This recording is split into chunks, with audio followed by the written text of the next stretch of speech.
J'ai toujours su que l'on me condamnerait à mort. L'avantage de cette certitude, c'est que je peux accorder mon attention à ce qui le mérite, les détails. Je pensais que mon procès serait une parodie de justice. Il a été, en effet, mais pas comme je l'avais cru. À la place de la formalité vite expédiée que j'avais imaginée, j'ai eu droit au grand jeu. Le procureur n'a rien laissé au hasard. Les témoins à charge ont défilé les uns après les autres. Je n'en avais pas cru. Mes yeux, quand j'ai vu arriver les mariés de Cana, mes premiers miraculés. Cet homme a le pouvoir de changer l'eau en vin, a déclaré l'époux avec sérieux. Néanmoins, il a entendu la fin des noces pour exercer son don. Il a pris plaisir à notre angoisse et à notre humiliation, alors qu'il aurait pu si facilement nous éviter l'une et l'autre. À cause de lui, on a servi le meilleur vin après le moyen. Nous avons été la risée du village. J'ai regardé calmement mon accusateur dans les yeux et il a soutenu mon regard, sûr de son bon droit. L'officier royal est venu décrire la mauvaise volonté avec laquelle j'avais guéri son fils. Comment se porte votre enfant à présent ? N'a-t-il pu s'empêcher de demander mon avocat. Le commis d'office le moins efficace que l'on puisse concevoir. Très bien, le grand mérite. Avec sa magie, il suffit d'un mot. Les 37 miraculés ont déballé leur linge sale. Celui qui m'a le plus amusé, c'est l'expossédé. Ma vie est devenue d'une platitude depuis l'exorcisme. L'ancien aveugle s'est plaint de la laideur du monde. L'ancien lépreux a déclaré que plus personne ne lui octroyait l'aumône. Le syndicat des pêcheurs m'a accusé d'avoir favorisé une équipe à l'exclusion des autres. Lazare a raconté combien il était odieux de vivre avec une odeur de cadavre qui vous collait à la peau. À l'évidence, il n'a pas fallu les soudoyer, ni même les encourager. Ils sont tous venus témoigner contre moi, de leur plein gré. Plus d'un a dit combien cela le soulageait de pouvoir enfin vider son sac en présence du coupable. En présence du coupable ? Je suis un focal. Il m'a fallu beaucoup d'efforts pour écouter les litanies sans réagir. À chaque fois, j'ai regardé le témoin dans les yeux, sans autre expression qu'une douceur étonnée. À chaque fois, on a soutenu mon regard avec morgue. On m'a défié, on m'a toisé. La mère d'un enfant que j'avais guéri est allée jusqu'à m'accuser de lui avoir gâché la vie. Quand le petit était malade, il se tenait tranquille. À présent, ça gigote, ça crie, ça pleure.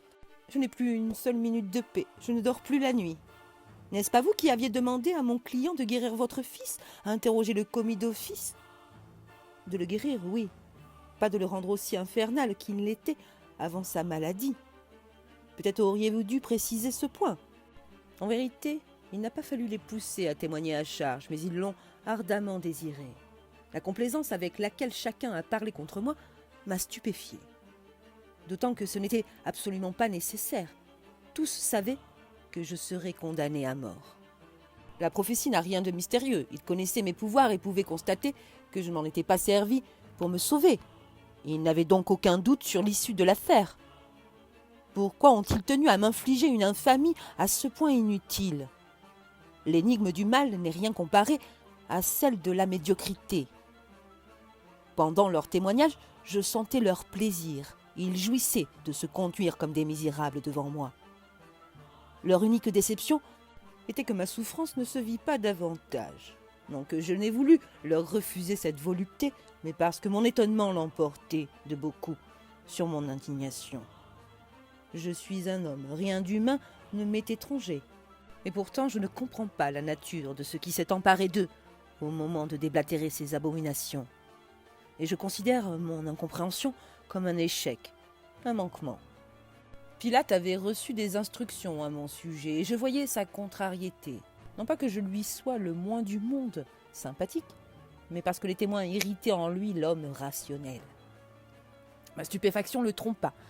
Il voulut me donner l'occasion de protester contre ce flot de sottises. « Accusé, as-tu quelque chose à dire ?» me demanda-t-il avec l'expression d'un être intelligent s'adressant à un père. « Non, » ai-je répondu. Il hocha la tête, l'air de penser qu'il ne servait à rien de tendre la perche à qui se désintéresse à ce point de son propre sort. En vérité, je n'ai rien dit parce que j'avais trop à dire. Et si j'avais parlé, je n'aurais pas été capable de cacher mon mépris. L'éprouver me tourmente. J'ai été homme assez longtemps pour savoir que certains sentiments ne se répriment pas. Il importe de les laisser passer sans chercher à les contrer. C'est ainsi qu'ils ne laissent aucune trace. Le mépris est un démon dormant. Un démon qui n'agit pas ne tarde pas à s'étioler. Quand on est au tribunal, les paroles ont valeur d'acte. Taire mon mépris revenait à l'empêcher d'agir. Pilate consulta ses conseillers. La preuve que ces témoignages sont faux, c'est que notre homme n'exerce aucune magie pour se délivrer. Aussi, n'est-il pas le motif pour lequel nous exigeons une condamnation ? Je sais, je ne demande qu'à le condamner. Seulement, j'aurais apprécié de ne pas avoir l'impression de le faire pour des fumisteries. À Rome, il faut au peuple du pain et des jeux. Ici, il faut du pain et des miracles. Bon, si c'est de la politique, cela ne me dérange plus. Pilate se leva et déclara : « Accusé, tu seras crucifié. » J'ai aimé son économie de langage. Le génie du latin ne commet jamais de pléonasme. J'aurais détesté qu'il dise « Tu seras crucifié à mort ». Une crucifixion n'a pas d'autre issue possible. Il n'empêche que de l'entendre de sa bouche a produit son effet. J'ai regardé les témoins et j'ai senti leur gêne tardive. Pourtant, ils savaient tous que je serais condamné et ils avaient poussé le zèle jusqu'à contribuer activement à cette sentence. À présent, il affectait de la trouver excessive et d'être choqué par la barbarie du procédé. Certains essayaient d'attraper mon regard pour se désolidariser de ce qui allait se passer. J'ai détourné les yeux. Je ne savais pas que je mourrais ainsi. Ce n'était pas une mince nouvelle. J'ai d'abord pensé à la douleur. Mon esprit s'est dérobé. On ne peut pas apprendre une souffrance pareille. La crucifixion, c'est ce que l'on réserve aux crimes les plus honteux. Je ne m'attendais pas à cette humiliation. C'était donc ce que l'on avait demandé à Pilate. Inutile de se perdre en conjoncture, Pilate n'y était pas opposé. Il devait me condamner à mort. Mais il aurait pu choisir la décapitation, par exemple.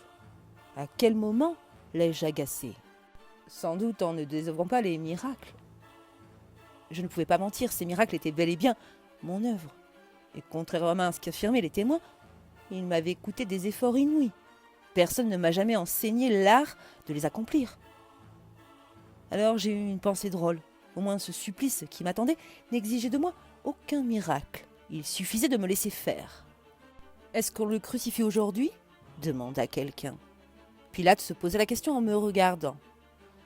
Il dut voir que quelque chose manquait car il répondit « Non, demain !» Quand je me suis retrouvée seule dans la cellule, j'ai su ce qu'il voulait, que j'éprouve la peur.